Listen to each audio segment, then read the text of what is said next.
കേരള പോലീസിന്റെ സംസ്ഥാന വ്യാപക ലഹരി വിരുദ്ധ ക്യാമ്പയിനായ operation Toofan the narco hunt പദ്ധതിയുടെ ഭാഗമായി നടത്തിയ പരിശോധനയിൽ കഞ്ചാവ് ചെടികൾ കൃഷി ചെയ്ത് വളർത്തിയ കേസിൽ ഒരാളെ അറസ്റ്റ് ചെയ്തു.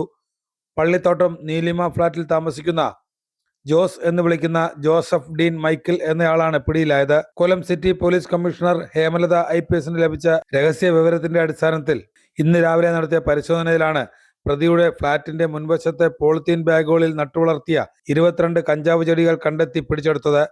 സാമ്പത്തിക ലാഭം നേടുക എന്ന ഉദ്ദേശത്തോടെയാണ് പ്രതി കഞ്ചാവ് ചെടികൾ കൃഷി ചെയ്ത് വളർത്തി ഉണക്കി വിൽപ്പന നടത്തിയതെന്ന് പോലീസ് പറഞ്ഞു.